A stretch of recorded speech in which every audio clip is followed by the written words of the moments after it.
Сәлеметсіздер ме, құрметті білім алушылар. Сіздерге қаржылық сауаттылық негіздері пәнінен видео дәрістер кешенін қарастырамыз. Бірінші слайдтан көріп тұрғанымыздай, бұл пән бойынша негізгі әдебиеттер тізімі. Оның ішіне баса назар аудару кететін жөн ол қаржылық сауаттылықты арттырудың 22-24 жылдарға арналған тұжырымдамасын бекіту.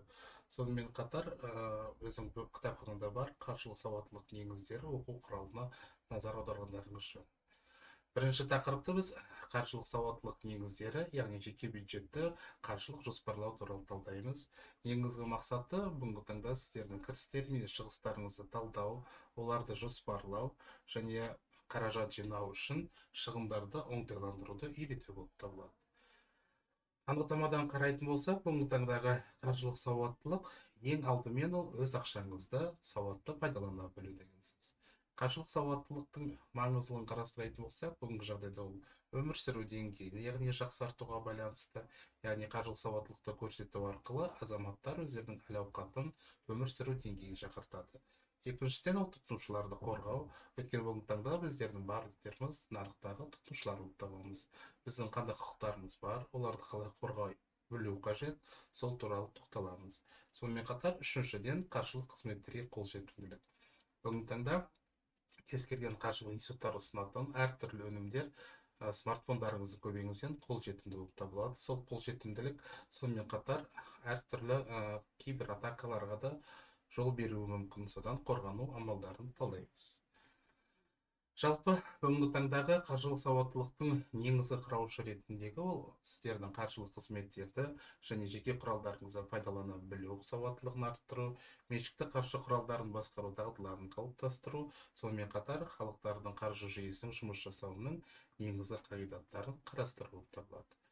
Қаржылық сауаттылық бүгінгі таңдағы шартты түрде 3 кит деп аталатын 3 санатқа бөліп қарастыруға болады. Яғни техникалық білім, бүгінгі таңдағы барлығы мобильді қосымшалар, интернет-банкті пайдалану бойынша қажетті білімдеріңіздің болуы, заңдылық сауаттылық, яғни қаржылық қызметтер тұтынушы ретіндегі өз құқықтарыңызды білу, қаржы ұйымдармен әртүрлі келісімшарт жасалған уақытта оларды оқи және оларды түсіне білу қажет. Сонымен қатар қаржылық жоспарлау, яғни өздеріңіздің жеке қаражаттарыңызды жұмсау, жоспарлау бойынша дағдылардың қалыптасуы. Жалпы егерде мысалы жеке қаржы деген анықтамаға көңіл бөлетін болсақ, бүгінгі таңдағы жеке қаржы әрбір субъектілердің табыс табу ерекшеліктеріне байланысты әртүрлі болып табылады. Бір субъектілер ол тек қана жалақы түрінде болуы мүмкін, кейбір субъектілерде қосымша мемлекеттік бюджеттен бөлінетін әртүрлі трансферттік төлемдер, яғни стипендия, зейнетақы сияқты түрінде болуы мүмкін. Сонымен қатар кейбір жағдайда қаржылық институттардан жұмылдырылатын, яғни банкке депозитіңіз болса, депозит үшін алатын пайыздарыңыз, бағалы қағаздарыңыз болатын болса, мысалы акция үшін алатын дивидендіңіз, облигация үшін алынатын процентіңіз, бұлардың барлығы сіздердің жеке қаржыларыңызды құраушы негізгі субъекттер болып табылады. Бүгінгі таңдағы экономистердің айтуы бойынша жеке қаржыны басқару өзімен 3 негізгі бағытта қарастыруға болады. Ол біріншіден ол кіріс пен шығыстарыңызды анықтау, яғни сіздердің бүгінгі таңдағы барлық кірістеріңіз бен шығыстарыңызды анықтау және ұйымдастыру, қаржылық жағдайды бағалау, яғни әлсіз жерлеріңізді анықтау және кейбір бюджеттерді жою болып табылады. Шығындарды оңтайландыру, яғни сіздердің шығын баптарыңыздағы өздеріңізге қажетсіз баптардың қысқарту болып табылады.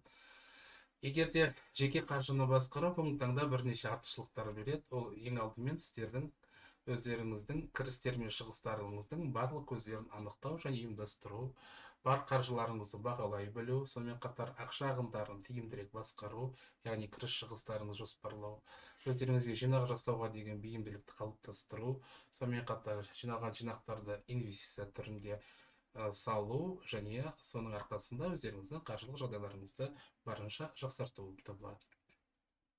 Бүгінгі таңда енді әртүрлі экономистер, әртүрлі ғалымдардың көзқарасы бойынша жеке қаржы әдебін қалыптастырудың әртүрлі әдістері бар дейді. Бүгінгі таңда кең таралған әдістерді ол мысалы қағаз жеткізгіште, яғни сіздер өздеріңіздің барлық кіріс шығыстарыңызды блокнотқа немесе дәптерлеріңізге жазып отыру. Екіншіден, яғни бұл компьютердің көмегімен, Excel бағдарламасының көмегімен, және үшінші, бұл қазір уақытта Apple Store, немесе басқа да приложенияларда жүктелген әртүрлі онлайн есепке алу қосымшалары бар дегенсіз. Яғни бұл жерде сіздеріңіздің қалауларыңыз бойынша әртүрлі ақпаратты генерациялауға және барша кіріс шығыстарыңызды жоспарлауға мүмкіншілік туғызады. Бүгінгі таңдағы бағана айтып өткендей, жеке қаржының баптарын біз кіріс және шығыс бөлікке бөлеміз. Жеке қаражаттың кіріс бөлігі біздің жалақыдан түсетін табыстар есебімен, егер де мұғалім болатын жағдайларда әртүрлі репетиторлық немесе қосымша қызметтен түсетін табыс, егер де жеке кәсіпкерлігіңіз болатын болса, бизнестен түсетін түсімдер, және сонымен қатар, егер де жылжымайтын мүліктеріңіз болған жағдайда, сол жылжымайтын мүлікті арендаға беруден түсетін түсімдер, сонымен қатар мемлекеттің тарапынан түсетін бағана айтып өткен трансферттік төлемдерді қарастыруға болады. Егер де назар аударсаңыздар, бұл жерде бірінші мысалда Қазбеков мырзаның алатын табыстарын көріп тұрмыз. Бұл жерде ол біріншіден жалақы алады өзінің негізгі жұмыстан 150 мың теңге. Сонымен қатар ол сенбі-жексенбі күндері мысалы университетте сабақ береді, содан 80 мың теңге айлық алады. Банкте жатқан депозит үшін 15%, яғни ай сайын 10 мың теңге, 10 мың теңге процент алады. Сонымен қатар мұраға қалған мүлікті жалға беруден ай сайын 305 мың теңге болады. Яғни Қазбеков мырзаның 4 түрлі кіріс бөлігінен ай сайын түсетін түсімін 345 теңге ретінде көруге болады. Бұл жерде кірістерді біз екіге бөлуге болады. Активті кірістер және пассивті кірістерді бөлуге болады. Активті, яғни сіздің жұмыс істеуіңізге байланысты алатын табысыңыз. Пассивті, жұмыс істемесеңіз де алатын табыстарыңызды айтуға болады. Бірінші, екінші, яғни жалақы 1 мен жалақы 2 ол сіздердің активті табыстарыңызды құрайды, ал үшінші мен төртінші, яғни пассивті табыстарыңызды құрайды. Жеке қаржының шығыс бөлігіне әртүрлі субъектілер шығыс бөлігі ол әртүрлі. Ол қажетті шығындар, қосымша шығындар, тұрақты шығындар және айнымалы шығындар ретінде бөледі. Қажетті шығындар, яғни күнделікті өмір сүруіңіз үшін қажетті әртүрлі заттарды, тауарларды, киім-кешек алып жатады. Қосымша шығыстарыңызға, яғни негізгі қызметіңізге жатпайтын шығындарды қосуға. Мысалы, қосымша демалысқа шығу, кафеге бару және тағы басқа. Тұрақты шығындар, яғни ай сайынғы нақты болатын шығындарыңыз, оларды нақты жоспарлауға болады. Мысалы, ол мобильді интернетіңізге ақша салу, телефонға ақша салу, суға төлеу, жылуға төлеу сияқты тұрақты шығындарыңыз болады. Сонымен қатар айнымалы шығындар, яғни ол оқыс оқиғалар немесе әртүрлі жоспарланған шығыстардың пайда болу есебінен қалыптасатын шығыстар жатқызуға болады. Енді кеңес ретінде шығындарды бақылау үшін барлық шығындарыңызды екі негізгі әдісті қолдануға кеңес беремін. Біріншіден әдіс ол шығындар баптары бойынша жоспар фактісін жасау дегенсіз. Яғни ай сайын тапқан табысыңызды жоспарладыңыз шығындарыңызды және нақты факт бойынша ғана оның есебін жүргізу болып табылады. Екінші қолдануға болады шығыстарыңызды бақылау үшін конверт әдісі. Конверт әдісі, яғни әрбір шығындарыңызға жеке-жеке ақшаны бөліп қою деген сөз. Яғни пайда болған шығындарыңызды сол конверт есебінен өтеу болып табылады. Бағанағы аталған баптар бойынша, мысалы, қажетті шығындар, қосымша шығындар, тұрақты және айнымалы шығындар ретінде 4 конвертке бөліп, соны қажетті баптары бойынша жұмсауға мүмкіншілік бар. Бағанағы мысалды қарайтын болсақ, бағана мысал қайтып келетін болса, Қазбеков мырзаның ай сайынғы тапқан табысы 345 мың теңге. Үшінші кестені қарайтын болсаңыздар, ол оның Қазбековтың ай сайынғы негізгі шығындардың баптарын көріп тұрмыз. Яғни азық түлікке 130 мың теңге, аяқ киімге, көлік, коммуналдық, ұялы телефон, ойын сауыққа жатады, бөледі. Яғни ай сайын тапқан табысының 100%-ын Қазбеков мырза тек қана өздерінің қажеттіліктерін қанағаттандыруға жұмсауға болады. Төртінші кестеде, келесі кестеде көріп тұрғаныңыздай, жаңағы аталған шығындарды әртүрлі баптар бойынша бөліп көрсетіп тұр. Яғни азық түлік ретінде ол 25 күн жұмыс жасайды. Әрбір күні ол түскі асты кафеде тамақ ішеді, 3 мың теңгеден айына 63 мың теңге жұмсайды. Азық түлік үйіне 67 мың теңге, айына, яғни 130 мың теңге азық түлікке кетті. Аяқ киімге 44 мың 500 теңге. Күнде ол жұмысқа таксимен барып қайтады, яғни 21 күн, сонымен қатар 4 күн ол демалыс күндері, университетте сабақ беретін күндері, орташа 2 мың теңгеден, яғни ай сайын тек қана такси үшін 50 мың теңге ақша жұмсайды екен. Сонымен қатар коммуналдық қызметтер 20 мың теңге, ұялы байланыс 10 мың теңге, және барлық ойын сауыққа 80 мың теңге жұмсайды. Иә. Бұл жерде көріп тұрғанымыз Қазбек мырзаның жинақы жоқ екенін байқауға болады. Иә. Қазбек мырзаға қандай кеңес беруге болады? Кеңес ретінде оның барлық шығындарын қайтардан қарау туралы кеңес беруге болады. Мысалы, 5-ші кестеде көретін болсақ, Қазбек мырзаның шығындарын қысқарту үшін ол азық бағана 3 мың теңге ай сайын кафеге жұмсайтын болса, обедін енді мысалы асханаға баруға болады. Түскі асты асхана 1,5 мың теңгеге обед ішуге болады деген сөз. Мысалы, мына жерде аяқ киімді біз қысқарта алмаймыз. Мысалы, киімді такси шығындарын қысқартуға мүмкіншілік болады. Таксиден біз оны неге ауыстырдық? То есть автобусқа отырғыздық деген сөз. Автобусқа күнде барып қайту 200, бару 200, қайту 200-400 теңге, сонда оның шығындарын 20 мың теңгеге дейін қысқартуға мүмкіншілік болды. Коммуналдық қызметтер, ұялы байланыс телефоны мына жерде жазылып тұрғандай, тарифтерін жоспарлап, қоңырауының орнына SMS жиірек жіберетін болса, сондықтан да ол SMS пакеті көп, басқа да тарифке қосылды. Оның құны 3500 теңге болды. Сонымен қатар ең соңғы баптағы шығын, ойын сауықтық шығындарын ай сайын оны 50%-ға қысқарттық.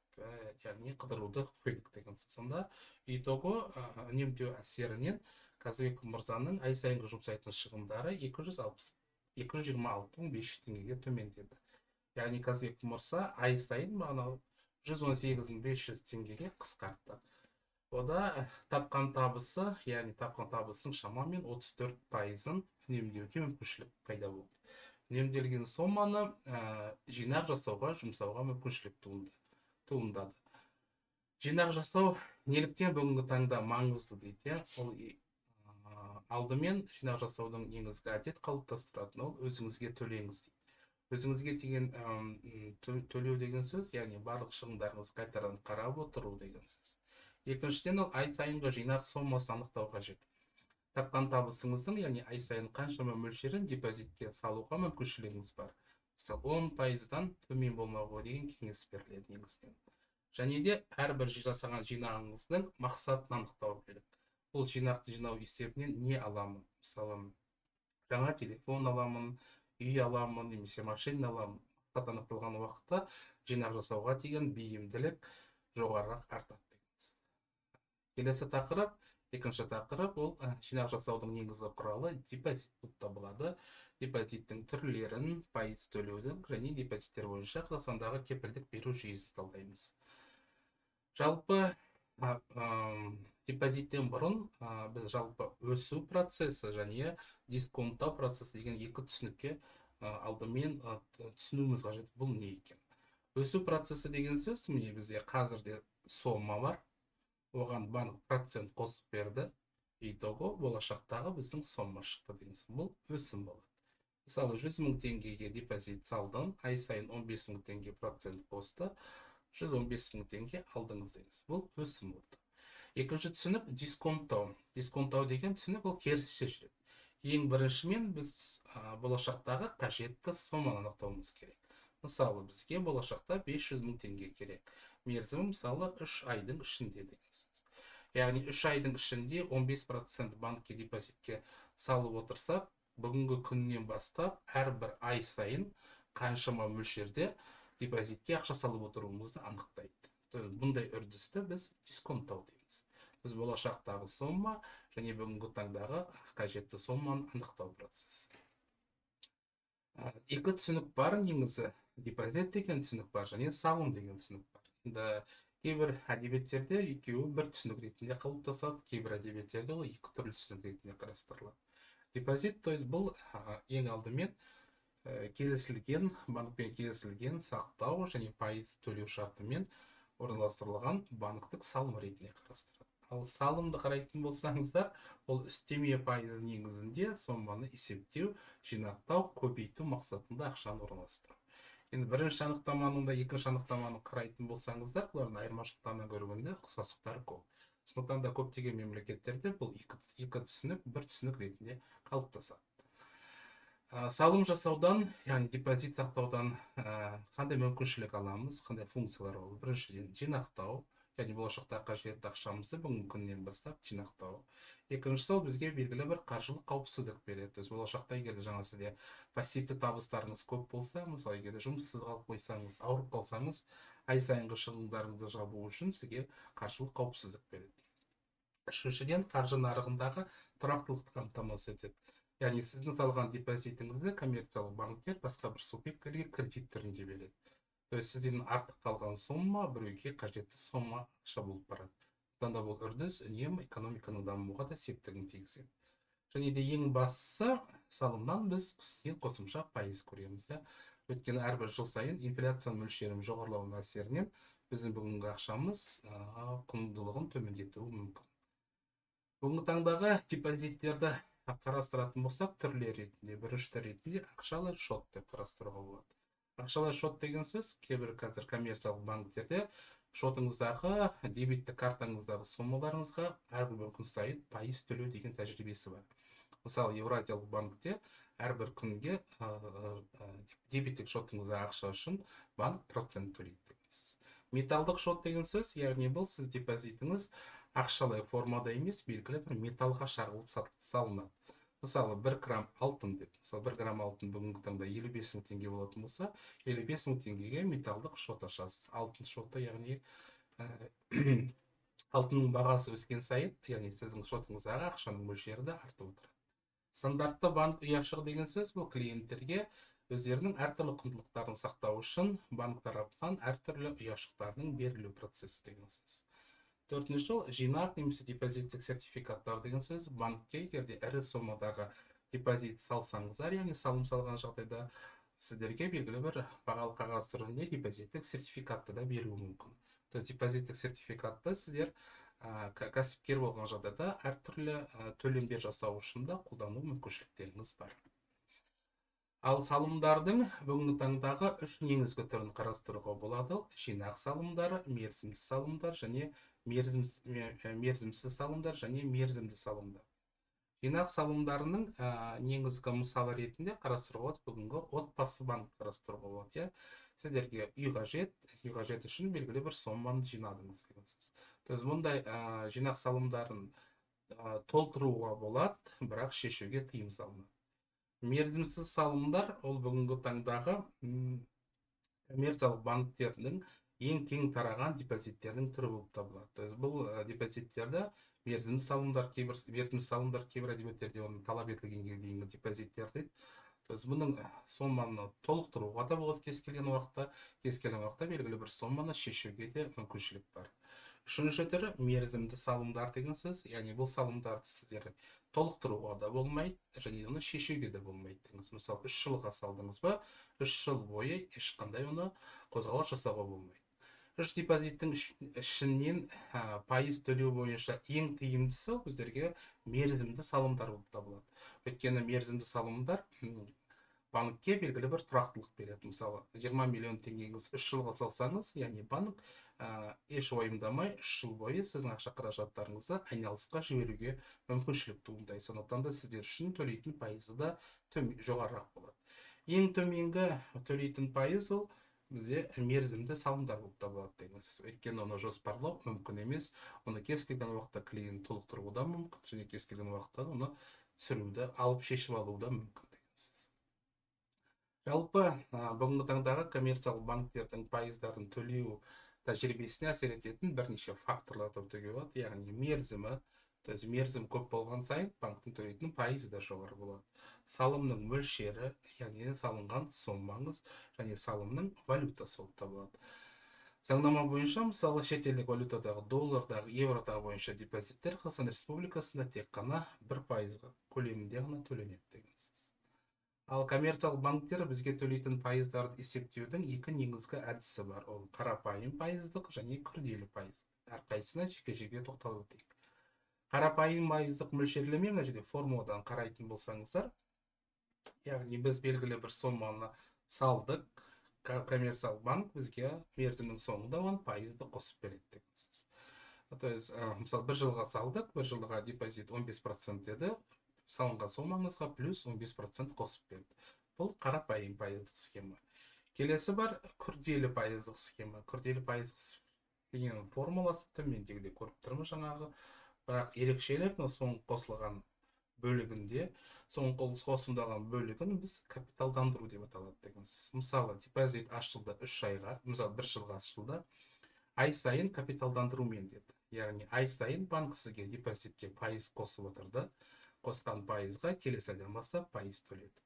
Мысалы, мына жерде бұрышта мысалды көріп тұрмыз, жылдық мөлшерлеме 12%-ға салдық 100 мың теңгені, яғни әрбір ай сайын депозит бойынша бізге банк 1% төлеп отырады деген сөз.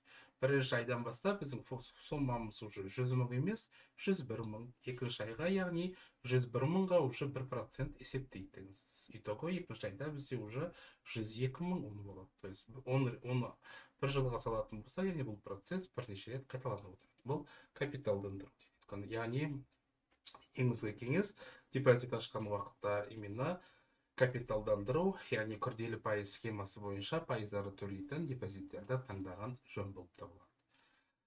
Сонымен қатар, депозит бойынша процентке көңіл бөлген уақытта номиналдық мөлшерлеме мен нақты мөлшерлемені назардан шығармаған жөн болып табылады. Номиналдық мөлшерлеме, яғни ол әрбір коммерциялық банктерінің ұсынатын пайыздық мөлшерлемесі. Нақты пайыздық мөлшерлемесі, яғни ол инфляция деңгейін ескеруден кейінгі қалатын мөлшерлеме. Мысал келіп тұр, мысалы, жинақты біз 12%-пен банкке депозитке салдық деген сөз. Бүгінгі таңдағы біздегі инфляцияның мөлшерлемесі 13,3% болды. Яғни бізде нақты пайыздық мөлшерлеме минус 1,3%. Біз бұл нақты пайыз нені көрсетеді? Яғни біздің мысалға қарайтын болсаңыз, бұл депозит ұстау бізге тиімсіз деген сөз. Ақшаның құнсыздану инфляцияның көтеруіне байланысты жинағыңыз үшін төлейтін проценттен жоғары болды. Депозиттің қандай артықшылықтары бар? Яғни ол бізге үздіксіз көбейтуді қамтамасыз етеді. То есть әрбір салған сайын соманы жоғарылап отырады. Қаражатты сақтауға мүмкіншілік болады. Сақтауға себебі әрмағайкас қарастырамыз. Әрбір депозит бойынша мемлекет тарапынан берілетін әртүрлі кепілдіктер бар.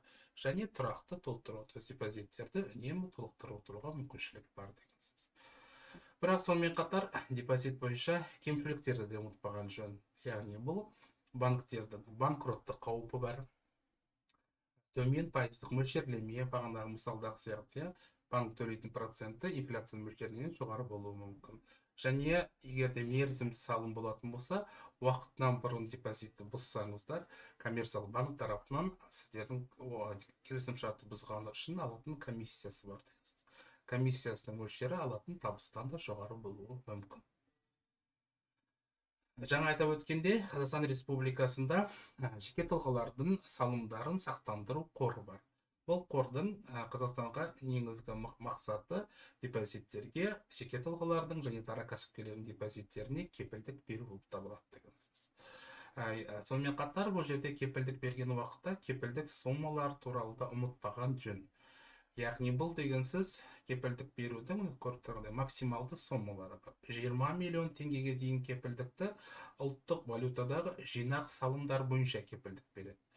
Максимум 10 миллион теңге дейінгі әртүрлі ұлттық валютадағы сіздердің карточкаларыңыздағы, шоттарыңыздағы және де басқа да, яғни мерзімді және мерзімсіз депозиттер бойынша кепілдік беріледі. Сонымен қатар 5 миллион теңгеге дейінгі шетелдік валютадағы карточкалардағы және шотта депозиттер бойынша кепілдік беріледі. То есть бұл шектерді де ұмытпаған жөн. Бұл жерде берілетін негізгі кеңес бұл әрбір коммерциялық банктегі берілетін шекті сомалар. Егер де мысалы сізде 20-30 миллион теңге, 40 миллион теңге болатын болса, берілетін негізгі кеңес ол депозитті бір банкте емес, екі банкте ұстаған жөн болып табылады. Өйткені кепілдік мөлшерлемесі әрбір клиент үшін әрбір коммерциялық банктер жеке-жеке береді. Қандай жағдайларда, қандай депозиттер бойынша кепілдік берілмейді? Ол жаңа атап өткен металдық шоттар, бағана айтқан біздің мысалдағы алтын валютадағы банк ұяшықтарына кепілдік берілмейді. Депозиттік сертификаттарға, заңды тұлғалардың депозиттеріне және ислам шариғаттарына сәйкес келетін ислам банктеріндегі депозиттерге кепілдік берілмейді. Келесі тақырып, яғни бұл несиелер және қарыздар. Бұл тақырыпта жалпы несиеге анықтама беріп өтейік. Несие ол белгілі бір мерзімде пайдаланып, қайтару, пайыз төлеу шартымен берілетін займ болып табылады. Несиенің қазіргі таңдағы негізгі қызметі қайта бөлу, айналыс шығындарын үнемдеу, орын алмастыру, шоғырландыру және ғылыми техникалық прогресті жеделдету болып табылады. Кредит бойынша негізгі ұғымдарды да ұмытпаған жөн. Бірінші негізгі ұғым қарастыратын бұл несиелеу ұғымы. Несиелеу ұғымын қарастырған уақытта бірнеше тарап бар екенін ұмытпау қажет. Ол бірінші тарап, яғни бұл несие алушы, несие беретін субъект, екінші тарап қарыз алушы субъект болып табылады. Яғни несие беруші субъект коммерциялық банк немесе парабанктік институттар, алушы тарап ол жеке тұлға, жеке немесе заңды тұлға. Бұл тараптардың арасындағы әртүрлі шарттардың барлығы несиелік келісім шартында көрсетіледі. Яғни бұл қандай мерзімде төлеу керек, уақытында төлемесе қандай санкциялар қолданады, жауаптылық туралы барлығы осы несиелік келісім шартта жасалады деген. Сондықтан да кез келген банктен депозит алған уақытта несиелік келісім шартқа назар аударған жөн болып табылады. Жаңа айтқан уақытта несиелік тараптарға, шарттарға жаңа кредитор, яғни несие беруші субъект болды, қарыз алушы, яғни несие алушы тұлға, және кейбір жағдайларда коммерциялық банк кепілгерлер талап етуі мүмкін. То есть сіздің алатын сомаңыздың мөлшері тым жоғары болған уақытта, немесе сіздің несиелеу тарихыңыз төмен болған жағдайда коммерциялық банктер қосымша сіздерден кепілгерлік немесе кепілдіктерді талап етуі мүмкін деген сөз. Так, кредит деген сөз ол қарызға берілетін сома, несиелік төлем, яғни әрбір ай сайын кредит бойынша төлейтін сома табылады. Және де сонымен қатар негізгі түсінік мына жерде бар, мерзімнен бұрын өтеу деген түсінік бар. Яғни біз алынған кредитті уақытынан бұрын толық көлемде немесе ішінара, яғни бір бөлігін мерзімнен бұрын төлеу болып табылады. Мерзімнен бұрын төлеу шартына назар аударған уақытта коммерциялық банктер сізге уақытынан бұрын төлеген жағдайда немесе бір бөлігін жапқан уақытта екі түрлі шарт ұсынуы мүмкін. Немесе кредиттің мерзімін қалдырып ай сайын төлейтін соманы төмендету, немесе кредиттің мерзімін қысқарту болып табылады. То есть егер де кредит бойынша төлейтін проценттерді қысқартқыңыз келсе, онда екінші шартпен келіскен жөн болып табылады. Яғни несиелеу мерзімін қысқарту болып табылады. То есть пайдасы ол жаңа айтып өткен уақытта барлық мерзім бойынша төлеудің қажеті жоқ, және мерзімнен бұрын төлеген уақытта белгілі бір сомаларды үнемдеуге мүмкіншілік туады деген сөз. Кредит беретін бүгінгі таңда тек қана коммерциялық банктер емес, сонымен қатар парабанктік институттар бар дедім. Парабанктік институттар ретінде микроқаржылық ұйымдарды қарастыруға болады. Микроқаржылық ұйымдардың коммерциялық банктерден ерекшелігі олардың ресурстарының қымбаттылығы, яғни олардың пайызы коммерциялық банктердің ұсынатын пайыздарынан да жоғары болып табылады. Қатаң шарттар, қазір уақытта онлайн заемдар деген өте көп. Қатаң шарттар деген сөз бағанағы коммерциялық банктерден кредит алған уақытта бардыңыздар, мысалы келісім шартты оқып қол қойдыңыздар. Бұл жағдайда барлық сіз тек қана онлайн офертамен кездестіңіз. То есть басынан төмен қарай түсірдіңіз, галочканы бастыңыз. Бірақ сіздер толық шарттармен танысуға үлгермедіңіз. Және де микрокредит қаржылық ұйымдардың негізгі ерекшелігі олардың шағын несие берулерінде деген. Бүгінгі таңда сонымен қатар пайызсыз несие деген түсінік бар. Пайызсыз несие деген жалпы енді экономистердің айтуы бойынша ол өте сирек кездесетін дүние деп есептелінеді деген. Өйткені егер де пайызсыз болған жағдайда көбінесе тауардың сомасына ол қосылуы мүмкін деген сөз. Сондықтан да ол сирек кездеседі, сондықтан да оның тексеру қажет. Мысалы, телефон алып отырсаңыздар, сол жердегі телефонмен басқа жердегі дәл сол телефонның бағасын салыстыру. Салыстырған бағасы бірдей болған жағдайда әртүрлі болса, мысалы, бірдей болса, бұл пайызсызға мысал ретінде қарастыруға болады. Және де пайызсыз несиені ерекшелігі бөліп төлеу ерекшелігі. Енді бағана атап өткенде, кез келген кредит алған уақытта коммерциялық банктер болсын, микрокредиттік ұйымдар болатын болса, сіздерден қосымша пайыздық төлемдерді талап етеді. Пайыздық мөлшерлемелерді есептеудің үш негізгі әдісі бар. Бірінші әдіс ол сараланған немесе дифференциалды төлем дейді. Олардың негізгі ерекшелігі ай сайын қайтару болып табылады, төлеу деген сөз. Дұрыс түсіну үшін мына жердегі мысалға назар аударайық. Жаңа айтқан X мырза несие мерзімі 1 жылға 100 мың теңге алды. Пайыздық мөлшерлеме жылдық 36, яғни 12-ке бөлсек ай сайын оған 3% деген сөз. төлемдер ай сайын болып табылады деген сөз. Мына жердегі формулаға назар аударатын болсақ, ПВ көбейту N. ПВ қарызыңыздың бастапқы сомасы дейді. То есть алынған сома, яғни 100 000 теңге. N-іңіз ол кредит айындағы мерзімдер. То есть бізде ол 12 ай болды деген сөз. То есть мысалы 100 000 теңгені 12 айға бөлсек, әрбір ай сайын төлейтін негізгі сома, основной долг дейді ғой, ай сайын 8333 теңге. Мына жердегі ол ай сайын қосатын сізге проценті. То есть бұл жерде N болып табылады. То есть бірінші айда сізде төлейтін сомаңыз 100 000, алған сомаңыз 100 000 теңге болды.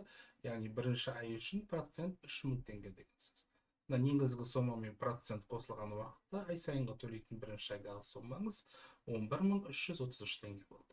Келесі айда қалған негізгі сомаңыз 91 667 теңге. Оған қостық 3%, ол болды 2750 теңге. Келесі айда төлейтін сомаңыз 11 теңге. То есть, сол негізгі сома азайған сайын сізге төлейтін проценттеріңіз де төмендеп келе жатыр деген сөз. 100 000 теңге алсаңыз, ай сайын процентіңіз 19 500, итого сіздің переплатаңыз бір айдың ішінде, бір жылдың ішінде ол 19 500 теңгені құрайды деген сөз. Бұл дифференциалды процент болып табылады. Екінші түрі бар аннуитеттік төлем деген сөз. Аннуитеттік төлемдердің негізгі айырмашылығы барлық ай сайын төлейтін сомалардың бір тектігінде. Көріп тұрсыздар, ай сайын 10.046 теңгеден төлеп отырасыз. Формулаға назар аударатын болсақ, дәл жаңағы сияқты PV бұл қарыздың негізгі бастапқы сомасы, сол 100 000 теңге болып табылады. R ол айлық пайыздық мөлшерлеме, біздің мысалымызда ай сайын ол 3% болды. R жылдық пайыздық мөлшерлеме, жылдық пайыздық мөлшерлеме бізде 36 болды деген сөз. N несие мерзімін айларда деген сөз. Бірінші ай, екінші ай, үшінші ай, төртінші ай, бесінші ай. Сонымен мынау пайыздар қосылып отырады деген сөз. Итого аннуитеттік төлем бойынша бір жылдың ішінде сіз 20 577 теңге переплата жасадыңыз. Үшінші төлем пайыздарды есептеудің қарапайым әдісі. Қарапайым әдісі деген сөз, сізге 100 000 теңге алдыңыз, ай сайын сізге просто 3% қосып беріп отыр. 100 000 теңгені 12 айға бөлді, каждый ай сайын негізгі сома 8033 теңгеден, әрбір ай сайын төлейтін процентіңіз 3000 теңгеден. Итого переплатаңыз жылына 36 000 теңге болды. 3% салыстыратын болсақ, қарапайымда бізде переплата 36 000 теңге, аннуитеттік төлемдерде 20 577 теңге, сараланған проценттерде 19 500 теңге деген сөз. Сөз 3 мысалдан көретініміз бізге ең тиімдісі бұл сараланған төлемдер бойынша кредит алу болып табылады. Бірақ бұл шарттың пайыздарды төлеудің қандай мөлшерін таңдау, ол біздің емес, коммерциялық банктердің еріктері болып табылады. Егер де коммерциялық банк үшін клиент тұрақты клиент, кредиттік тарихы таза болған клиент болатын болса, оған дифференциалды рентаны, дифференциалды төлемді есептеу мүмкін.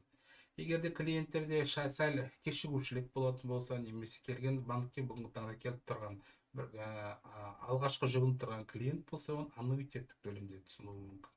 Егер де жаңа айтқан уақытта кейбір просрочкалар болған жағдайда, немесе банк бұның төлем қабілеттілігін төлеудегі сенімсіз болатын болса, онда қарапайым схемасы бойынша проценттерді есептеуі мүмкін. Келесі тақырып бағалы қағаздар нарығы, олардың түрлері және бағалы қағаздар бойынша тәуекелдерді басқару. Жалпы бағалы қағаз деген не? Бұл әртүрлі қаржы нарығындағы сатып алуға және сатуға болатын белгілі бір құқықтар мен міндеттемелер түріндегі бағалы қағаздар болып табылады.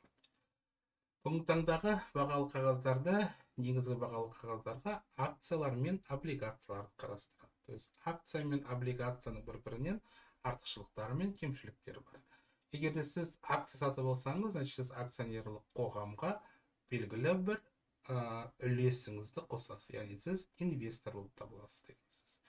Яғни қосқан үлесіңізге байланысты сіздер табысты, яғни дивиденд түрінде табыс алуға мүмкіншілік аласыздар дейсіз.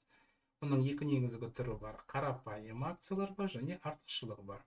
Қарапайым акциялар, яғни сіздер акционерлердің жиналысына қатысуға құқығыңыз болады, дауыс беру құқығыңыз болады, және қосқан үлесіңізге байланысты дивиденд алып отырасыз. Артықшылықты акцияда, яғни ондай мүмкіншіліктеріңіз жоқ, бірақ сіздер тұрақты түрде дивиденд алу мүмкіншілігі боласыздар. То есть компания дамып жатыр, дамымай жатыр, оған байланыссыз келісілген соманы алып отырасыз. Облигацияның ерекшелігі ол облигацияны қарыздық міндеттемейді. Егер жеке тұлғалар арасында қарызға ақша алу жеңіл болатын болса, заңды тұлғалардың арасында қарызды алудың негізгі нысаны ол өздерінің облигацияларын шығару. Облигация шығарып сатып алдың, ол сізге белгілі бір уақыт сайын пайыз төлеуге кепілдік береді. Келесі инвестициялық сертификаттар дейді. Бұл әртүрлі инвестициялық қорларға қосқан үлесіңізді көрсететін бағалы қағаз. Біз инвестициялық қорлар, немесе оны Қазақстан Республикасы ПИК деп атайды, пайлық инвестициялық қорлар. Әртүрлі инвесторлар өздерінің үлестерін қосады да бірігіп әртүрлі бағалы қағаздарды сатып алумен айналысады. Вексельдер бүгінгі таңдағы ол тауарларды, қызметтерді қарызға сатудың негізгі құралы ретінде қарастырылады. То есть сіздің міндеттемеңіз жазбаша түрде жазылып беріледі. Бұны вексель деп атаймыз. Бағалы қағаздардың бүгінгі таңдағы негізгі функциялары, яғни ол инвестициялау құралы, акциялар бойынша сіздерге дивиденд алу мүмкіншіліктеріңіз бар, ақша жинақтаудың негізгі құралы, және оның барлығы құқықтық түрде қамтамасыз етілген. То есть Қазақстан Республикасында бағалы қағаздар реттейтін әртүрлі заңдар бар. Жаңа айттық, бағалы қағаздар нарығында әртүрлі сатып алып алатын алаңды бағалы қағаздар нарығы деп атайды. Қазақстан Республика немесе оны қор биржасы дейді. Қазақстанда қор биржасының атауы кейс деп аталады. То есть бұл Қазақстандағы қор биржасы болып табылады.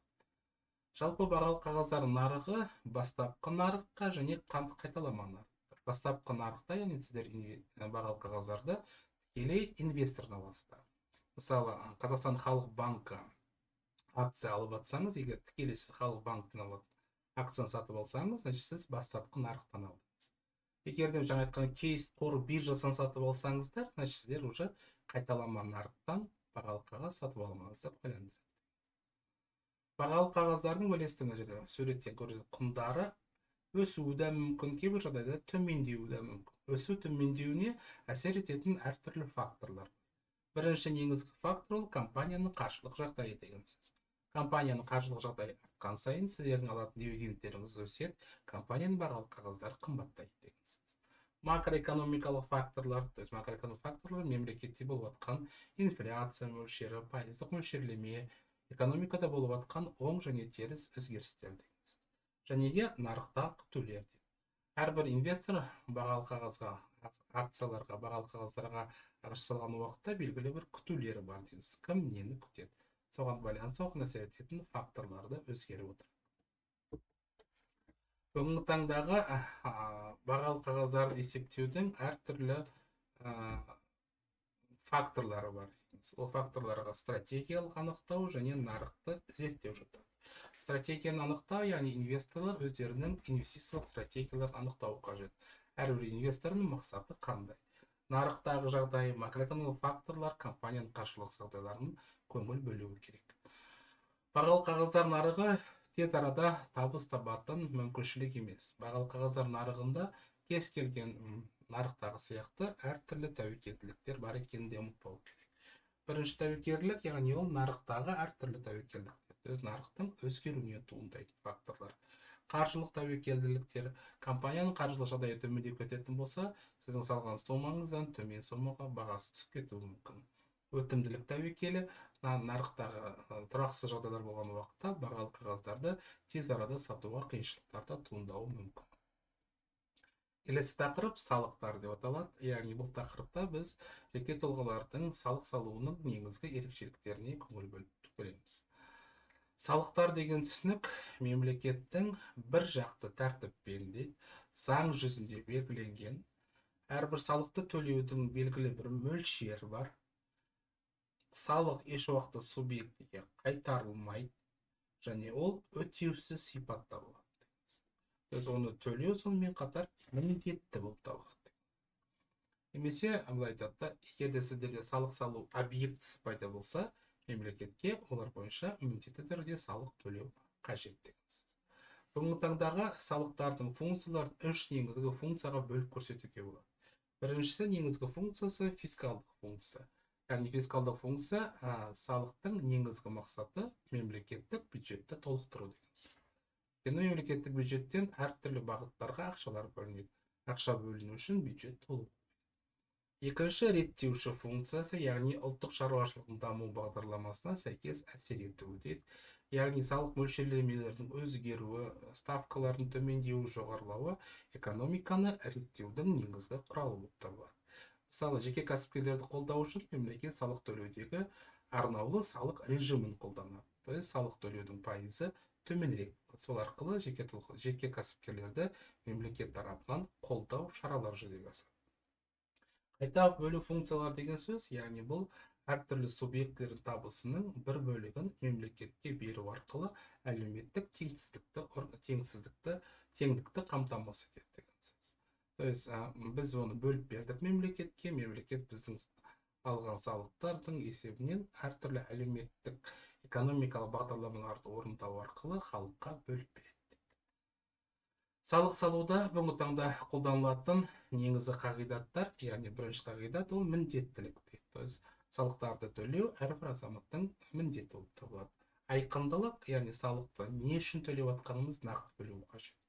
Көлігіміз болатын болса, значит, мініп жүрген көлігіміз үшін салық төлеу қажет. Үй болған жағдайда, значит, мүлік салығын төлеу керек. Әділеттілік дейді деген сөз, яғни әділеттілік барлығымыз тапқан табысқа байланысты салық төлену керек. То есть тапқан табысың өскен сайын төлейтін салықтың мөлшерлемесі жоғары болуы қажет. Келесі төртінші, яғни бұл адалдылық деген сөз. То есть барлығымыз тапқан табысымызды жасырмай мемлекетке нақты көрсетуіміз тиіс. Қаншама табыс алып жатқанымызда тапқан табысымызға байланысты, яғни салық төлеуіміз қажет. Суретке қарап, презентацияға қарайтын болсаңыздар, бүгінгі таңда Қазақстан Республикасында салықтың негізгі түрлерін қарастырып өтуге болады. Бұл салықтардың ішіндегі бүгін қозғайтынымыз, яғни жеке тұлғалардың төлейтін салықтар, ол жеке табыс салығына көңіл бөлеміз, көлік құралдарына салынатын, жер салығына және мүлік салығына көңіл бөлеміз. Бұл салықтар кез келген жеке тұлғалардың төлейтін негізгі салықтар болып табылады. Көлік салығын жеке тұлғалар өздерінің меншігіндегі әртүрлі тіркелген көлік құралдары үшін төлейтін салық болып табылады. Төлеу мерзімі 1 сәуірден кешіктірмей төлеуі тиіс. Яғни 2025 жылы салықты 2026 жылдың 1 сәуіріне дейін төлеуіміз қажет. Салық төлеуден босатылатын субъектілер бар. Ол субъектілерге Ұлы Отан соғысының ардагерлері, Кеңес одағының батырлары мен социалистік еңбеккерлері, көпбалалы аналар, яғни батыр ана, алтын алқа, күміс алқа иегерлері және мүгедектігі бар адамдар. Бірақ негізгі ерекшелік тек қана бір салық объектісінен ғана босатылады. Мысалы, көпбалалы анада 2 автокөлік болатын болса, біреуіне салықтан босатылады, екіншісіне салық төленеді. Салықтың ставкаларына көңіл бөлейік. Бірінші бұл жерде именно жеңіл автокөліктер үшін. То есть жеңіл автокөліктерде двигательдің көлеміне байланысты салықтың ставкаларында байқауға болады. Салықтың ставкалары айлық есепті көрсеткішпен есептеледі. 26 жылға айлық көрсеткіш 4325 теңге. Мысалы, двигательдің көлемі 1500 бен 2000-ға дейін болатын болса, төлейтін салықтың мөлшері 3 НРП деген сөз. Келесі екінші категорияда жүк көтергіштігі бар арнайы автомобильдердің, самосвалдар, КАМАЗ және тағы басқа. Бұлардың барлығы жүк көтергіштігіне байланысты қолданылатын ставкалар оң жағында. Үшінші категория ол ауыл шаруашылығында қолданылатын әртүрлі өзімен жүретін тракторлар, ауыл шаруашылық машиналар и так далее. Барлығыне 3 айлық есептік көрсеткіш салық алынады. Келесі төртінші категория ол автобустар. Автобустарда салықтың ерекшелігі отыратын орындарына байланысты салық ставкасы қолданылады. Мотороллер, мотомашиналар, шағын кемелер өлшем бірліктері олардың киловаттпен немесе ат күшіне байланысты қолданылатын ставкаларда оң жағында тұрғанның барлығы айлық есептік көрсеткіштер. Жер салығы Қазақстан Республикасының аумағындағы жер учаскеңіз бар болса, сіз әрбір жыл сайын сол жер учаскесіне салық төлеуге міндеттісіз. Бүгінгі таңдағы жеке тұлғалар үшін жер салығының төлеу мерзімі 31 қазанға дейін. Яғни 26 жылғы салықты 31 қазанға дейін төлеуіңіз тиіс. Жер салығын есептеген уақытта салықтың мөлшерлемесі босатылатын субъектілерге то же самое жаңа айтып өткендей ардагерлер, көпбалалы аналар және бұл категорияға еще жеке тұратын зейнеткерлер де кіргізеді дегенсіз. Жалғыз тұратын зейнеткер болатын болса, олардың жер салығын төлеуден босатамыз. Салықтың мөлшерлемелер оң жағыңыздан көріп тұрсыз, ол елді мекеннің атаулары табылады. Сол жағыңыз, оң жағыңыздағы әрбір шаршы метріне қолданылатын салықтың мөлшері. Мысалы, Көкшетау қаласындағы елді мекендердің жерлеріне алынатын ставка 5,79. То есть әрбір шаршы метріңіз үшін 5,79 теңге салық төлеулеріңіз тиісті дегенсіз. Мүлік салығы төлеу мерзімі 1 қазанға дейін. То есть егерде мешіңізде әртүрлі тұрғын жай болса, ғимарат болса, саяжай болса, гараж, орынтұрақ, үй-жай және басқа да құрылыстар болатын болсаңыздар, мешіңізді оған жылына бір рет мүлік салығын төлеуі тиіс. Мүлік салығын төлейтін категорияларға босатылатын категориялар да жаңа категорияда жатқызады. Салықтың ставкаларын көріп тұрғаныңыздай, мүліктің құнына байланысты болады.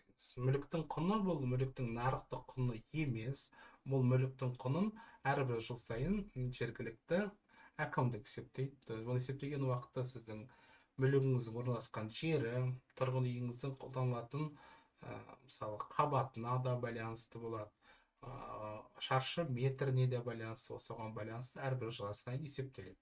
Егерде құныңыз мысалы 4 миллион теңге деп есептейтін болса, онда қолданылатын ставка 2600 теңге, 4 миллион 200 деп алғансам, мысалы 200 мың теңге асып тұр, соған 0,1% ретінде қолданылады. Ауыл шаруашылығындағы жерлерге егерде мешіңіз болатын болса, ол әрбір гектарына байланысты салық есептеледі. Келесі төлейтін салығымыздың түрі жеке табыс салығы, яғни барлығымыз ай сайын айлық аламыз. Алған айлығымыз үшін мемлекетке жеке табыс салығын төлеу міндеттіміз. Жеке табыс салығының төлеу бүгінгі таңда 10% болып табылады. То есть әрбір айлығымыздан алатын 10% біздің міндетті зейнетақы жарналарына өтеді, 2% міндетті әлеуметтік медициналық сақтандыруға кетеді.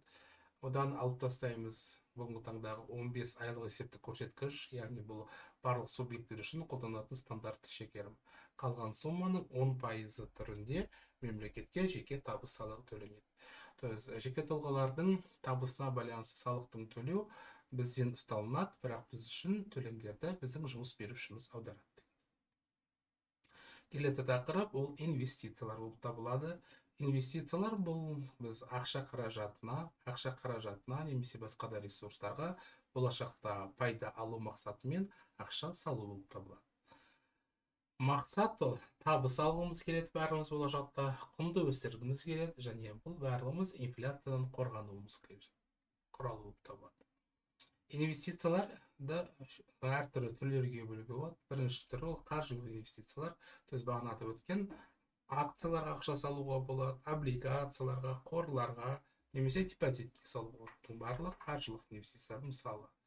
Нақты инвестициялар екінші түрі болып табылады. Яғни біз инвестицияны әртүрлі жылжымайтын мүліктерге немесе коммерциялық мүлікке бөлдік. Құрылыс жобаларына ақша салуымыз мүмкін. Үшінші инвестиция бұл адам капиталына, то есть адамның капиталын арттыру, білімін, біліктілігін арттыруға байланысты әртүрлі курстарға бару болып табылады. Инвестициялық тәуекелдерді бірінші топқа бөлуге болады. Нарықтық тәуекел, яғни нарықтағы әртүрлі жағдайларға байланысты бағаның өсуі, инфляция, бағаның өсуіне байланысты пайда болатын тәуекелдер. Инфляциялық тәуекелдер, яғни салған ақшаның құнсыздануынан туындайтын тәуекелдер. Қаржылық тәуекелдер, компанияға облигациясын, акциясын сатып алыңыз, оларда әртүрлі қаржылық қиындықтар пайда болуына байланысты сіздің құныңыздың төмендеуі мүмкін. Саяси тәуекелдер, то есть мемлекеттегі жағдайдың тұрақсыздығы әсер етуі де мүмкін. Әрбір субъект инвестиция жасаған уақытта біз өзіміздің инвестициялық портфелімді қалыптастырамыз. То есть инвестициялық портфель біздің қарамағымыздағы барлық жаңа аталған 4 түрлі инвестициялаудың жинақталуы. Портфель жасаған уақытта біз жеке мақсатымызды анықтауымыз қажет. Не үшін портфель жасап жатырмыз? Екіншіден, өзіңіздің инвестициялық тәжірибеңізді бағалауыңыз қажет. То есть егер де сіз бірінші рет салып жатсаңыздар, бағалы қағаздарға онда брокерлардың көмегіне жүгінген жөн болып табылады. Инвестициялық көкжиегіңіз анықтайсыз. Көкжиегіңіз деген сөз ай сайын немесе белгілі бір мерзім сайын қосымша қанша ақша сала аласыздар. Тәуекелге деген көзқарасты бар. То есть қандай тәуекелдерді мойныңызға алуға дайынсыз екенін анықтауыңыз керек. Капиталыңыздағы инвестициялардың үлесін анықтауыңыз керек. Мысалы, әрбір ай сайын, мысалы, тапқан табысымның 20%, 30% инвестиция жасауға мүмкіншілік бар екенін анықтау керек. Жасыңыз ескеруіңіз керек. То есть жас адам инвестициялық портфелін қалыптастырған уақытта ол агрессивті болады. Кәрілеу адамдарға ол стабильность, то есть тұрақтылық қажет. Және инвестициялық валютасына да көңіл бөлу керек. То есть қандай валютада, ұлттық валютада, шетелдік валютадағы инвестиция жасау мүмкіншіліктеріңіз бар екенін ұмытпау қажет. Инвестициялық стратегия соған байланысты сіздердің инвестициялық стратегияларыңыз да бар деген сөз. Инвестициялық стратегияларыңыз, яғни сіздер инвестицияларды жасаған уақытта қандай стратегияны қолданасыз? Бірінші қорғаныс стратегиясы дейді. Қорғаныс стратегиясы деген сөз, сіздер тәуекелдікке барғыларыңыз келмейді, сіздер тәуекелі төмен, өтімділігі жоғары, тұрақты кіріс беретін бағалы қағаздарға салу үрдісіңіз. Консервативті стратегия деген сөз, яғни сіздер мемлекеттік те облигациялар бар, тұрақтылығы жоғары облигациялар, то есть 20-да 50-да 50. Агрессивті стратегия деген сөз, яғни сіздердің негізгі мақсатыңыз максималды пайда алу. Сондықтан да сіздер максималды түрде тәуекелдікке баруларыңыз. Инвестициялық портфельді қалыптастыру процесінде активті инвесторлар бар және пассивті инвесторлар. Активті инвесторлар, яғни брокер арқылы өз портфелін дербес қалыптастырады, оны үнемі қадағалап отырады, өзінің қатысуынсыз шешім қабылдамайтын адамдар. Пассивті инвесторлар деген сөз, ол кәсіби менеджерлердің көмегіне ұсынды, ешқандай үрдіске араласпайды деген сөз. Портфель жасаған уақытта ұмытпау керек диверсификациялау деген түсінік.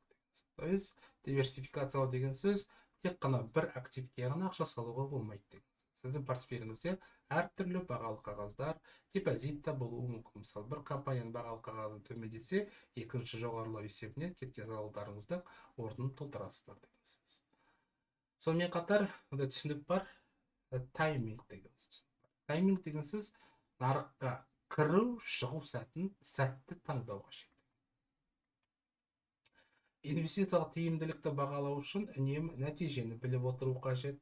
Нәтижелерді салыстырып отыру қажет. Өзгердік па, төмендедік па, сәттілікті анықтау деген сөз. То есть портфеліңіздегі ұқсас портфелімен салыстырған уақытта қаншалықты сәттілік болғаныңызды анықтау қажет. Келесі тақырып сақтандыру. Сақтандыру бұл әртүрлі құбылыстар мен күтпеген оқиғаларда пайда болған уақытта заңды жеке тұлғалардың өздерінің мүліктік мүдделерін алдын ала қорғау болып табылады. Қазақстан Республикасында бұл процестердің барлығы сақтандыру қызметі туралы 2000 жылғы 18 желтоқсандағы заңға енгізіледі деген сөз. Сақтандыру категориясында өзіне тән екі негізгі ерекшелікті атап өтуге болады. Қатынастардың ықтималдылығы. То есть сақтандыру процесі тәуекел туындауы да мүмкін, туындамауы да мүмкін. Қатынастардың ықтималдылық немесе төтенше сипаты. То есть мысалы біз көлігімізді сақтандыратын болсақ, біз бүгін жоспарлаймыз ғой, көлікпен барып соғыламыз деген сөз. Яғни бұл кенеттен пайда болатын жағдайлар. Функциялары бөлу, яғни ай сайын тапқан табысымыздың бір бөлігін сақтандыруға бөліп отырды. Өтемділік, сақтау оқиғасы болған уақытта компания төлейді. Жинақтық, кейбір сақтандыру түрлерін үнемі жинақтап отыруға болады. Және бақылау процесі, яғни барлық процестерді уақыт өте келе бақылап отыру қажет. Депозит сияқты сақтандыру нарығында да сақтандыру төлемдеріне кепілдік беру қоры бар дейміз. Бұл қорда сақтандыру келісім шарты бойынша әртүрлі жағдайлар туындаған уақытта сақтандырушылардың құқықтарын қорғау үшін арналады. Сақтандыру салаларға, сыныптарға және түрлерге бөлінеді. Сақтандырудың екі негізгі саласы бар. Ол өмірді сақтандыру, яғни өмірмен байланысты, және жалпы сақтандыру, мүлікті сақтандыруға байланысты. Өмірді сақтандырудың ішінде аннуитеттік, бір оқиғаның басталуынан сақтандыру және тағы басқа жатқызуға болады. Жалпы сақтандыру көріп отырғанымыздар ол автокөлікті де, су көлігінде, жүктерді де, титулдықта, сот шығындарында сақтандыру процесі болып табылады. Міндеттілік дәрежесі бойынша ерікті бар, міндетті бар. То есть ерікті деген сөз, міндетті деген сөз, оны заң бойынша оны сақтандыру қажет. Мысалы, көлік айдасаңыз, өзіңіз жауаптылығыңызды сақтандыру міндетті болып табылады. Объектісі бойынша жеке басты, яғни менің денсаулығым, менің өміріме байланысты, мүліктік сақтандыру менің меншігімдегі мүлік, көлік және тағы басқалар.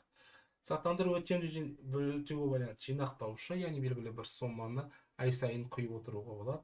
Немесе жинақтаушы емес, то есть бір-ақ рет сақтандыру полисі сатып алдық, сонымен процесс аяқталды деген сөз.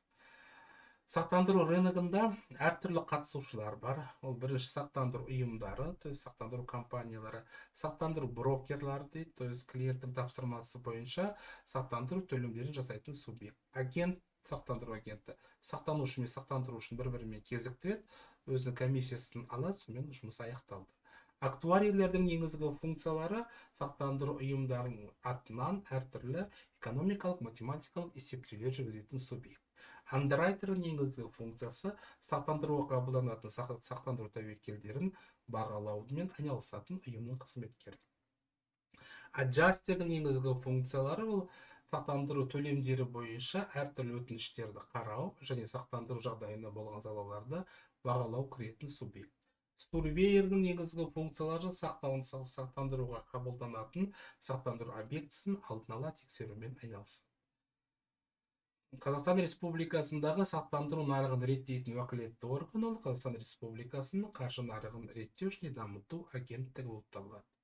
Келесі тақырып валюта, мәні, түрлері және валюталық бағам. Жалпы валюта термині бүгінгі таңдағы халықаралық нарықтарда өте кеңінен қолданылады. Валюта деген түсінік әрбір елдің немесе белгілі бір аймақ шеңберіндегі заңды төлем құралы болып табылатын ақша бірлік болып табылады. Валюталардың айырбастау дәрежесі бойынша оларды үшке бөлуге болады. Еркін айырбасталатын валюта, то есть кез келген мемлекетте бұл валюталарды еркін түрде айырбастау болады. Оларға бүгінгі таңда ақш доллары, евро және Қытайдың юан жатады. Ішінара айырбасталатын деген сөз, яғни белгілі бір елдердің валюталары белгілі бір аумақ, шекара негізінде ғана аударылады. Мысалы, Қазақстанның теңгесі көрші мемлекеттерде аударылады, еркін түрде айырбастауға болады. Одан алыс кететін болсаңыздар, ол айырбасталмайды. Яғни біздікі ішінара. Айырбасталмайтын деген сөз, yani тек қана бір мемлекеттің ішіне валюта айналады, екінші мемлекеттерде бұл валюталар аударылмайды деген сөз. Валютаның қандай санатқа жататыны, яғни бұл еркін құбылатын, ішінара айырбасталатын немесе айырбасталмайтын валюта ретінде анықталатын, кім анықтайтын негізгі ұйым бұл халықаралық валюта қоры болып табылады. Бағам деген түсінік бар, яғни бағам любой валютаның сатып алу және сату бағамы бар деген сөз. Мысалы, банк үшін ол сату болатын болса, біз үшін ол сатып алу. Керісінше олар үшін сатып алу біз үшін сату болып табылады. Яғни бұл екі бағамның айырмасынан әрбір субъект белгілі бір табыс алады деген сөз. Коммерциялық банктердің табыс көздері мен операциялар бұл табыс көздері ретінде депозиттік және несие мөлшерлемелері, комиссиялық қызметтер және тұрақты операциялардан түсетін түсімдерді атауға болады. Бүгінгі таңдағы валютаны сатып алу, сату бағамдарын мысал ретінде көрсетуге болады. Мысалы, $1 520 теңге, сатып алу курсы 514 теңге. 6 теңге екеуінің арасындағы курстық айырмашылық бағана өткен банктің табысы болды. Валюта бағамына жалпы әсер ететін негізгі факторларға нені жатқызуға болады? Сатып алу қабілеттілігі мен мемлекеттегі инфляция деңгейі, төлем балансы, яғни сыртқы саудадағы теңгерім, экспорт пен импорттың тепе-теңдігі және тағы басқалары. Пайыздық мөлшерлеме, яғни орталық банктің пайыздар мөлшерлемесі бойынша бекіткен валюта тармағы. Және нарықтың конъюнктурасы, то есть валюталық нарықтағы әлемдік доллардың, әлемдік мұнайдың бағасының өсуі, төмендеуі, немесе бағаның тұрақсыздығы және тағы басқа факторлар валютаның бағамына әсер етеді. Валюта бағамының тікелей бағамы, жанама және аралас бағамы. Тікелей, яғни біз бір шетелдік валютаның ұлттық валютадағы шаққандағы құны, мысал ретінде $1 450 теңге. Жанама бағам керісінше, яғни ұлттық валютаны шетел валютаға шығамыз. Яғни біздің 1 теңге, значит, Американың мыңнан 22 долларына тең деген сөз. Аралас деген сөз, яғни тікелей де және жанама да баға курстарын бірдей қолданылатын саясат болып табылады. Егер де мемлекетте бағана айтып өткен сияқты айырбасталмайтын валюталар болмаған жағдайда кросс бағам деген түсінік қолданылады. Кросс бағам, яғни бұл екі валютаның арасында қатынасты үшінші валютамен есептеу. Мысалы, сіздер демалуға Түркияға бара жатсыздар деп есептейік. Түркияның ұлттық валютасы лир болып табылады.